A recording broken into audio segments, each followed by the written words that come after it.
Morning students, today I am going to discuss about chapter our environment. चलिए इस chapter को NCERT से line by line देखते हैं. We have heard the word environment often being used on the television, in newspaper and by people around us. तो इस word के बारे में हम सुनते हैं, हम टेलीविज़न में सुनते हैं, न्यूज़पेपर में सुनते हैं. ये हमारे आसपास जो लोग हैं उन्होंने इसके बारे में हमें बताया है. Our elders tell us that the environment is not what it used to be earlier. पहले के जैसा आज का environment नहीं रहा है.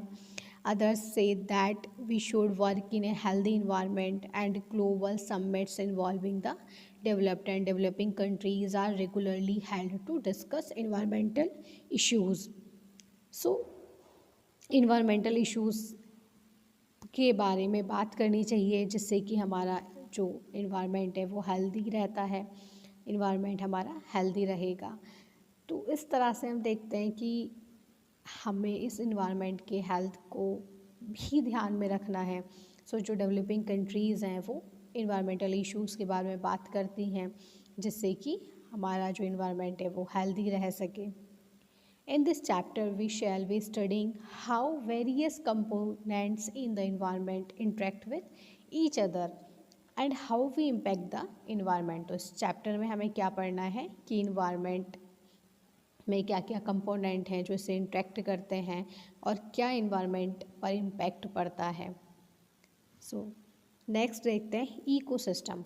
What are its component. Ecosystem क्या होता है और इसके कंपोनेंट्स क्या हैं.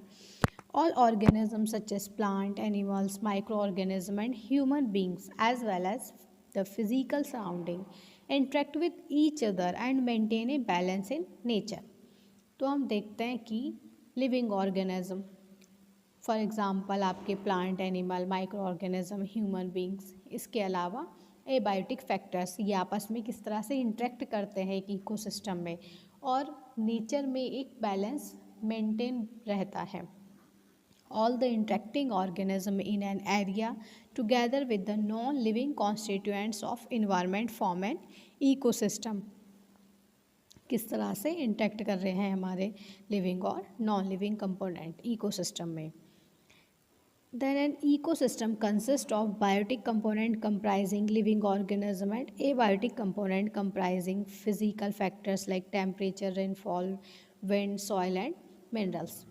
लिविंग ऑर्गेनिज्म में आपके प्लांट्स, एनिमल और माइक्रो ऑर्गेनिज्म, ह्यूमन बींग्स ये सब आ जाते हैं जिनको हम बायोटिक कंपोनेंट्स कहते हैं.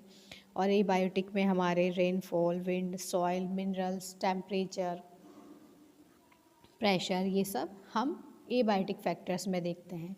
तो एक इकोसिस्टम किससे मिलकर बना है, उसमें ए बायोटिक फैक्टर्स भी हैं और बायोटिक फैक्टर्स भी हैं. ये आपस में इंटरेक्ट करते हैं तभी प्रॉपर बैलेंस बना रहता है हमारे इकोसिस्टम का.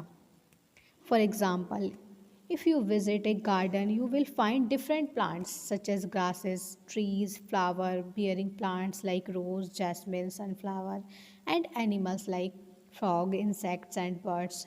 All these living organism interact with each other and their growth, reproduction and other activities are affected by abiotic component of ecosystem. तो हम क्या देखते हैं, हम देखते हैं कि इकोसिस्टम के अंदर एबायोटिक फैक्टर्स भी इन्वॉल्व हैं और बायोटिक मीन्स बायोटिक में आपके सब आ जाएंगे, इंसेक्ट्स, प्लांट्स, लिविंग जितने भी लिविंग ऑर्गेनिज्म है सब बायोटिक कंपोनेंट्स में आ जाते हैं. तो ये आपस में एक दूसरे से कनेक्टेड है, इंटरेक्ट करते हैं, इफ़ेक्ट भी होते हैं और इस तरह से इनकी जो ऑर्गेनिज्म की एक्टिविटी है वो कंप्लीट होती है, एक बैलेंस बना रहता है.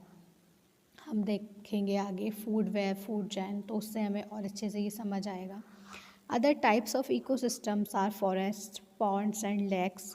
These are natural ecosystem while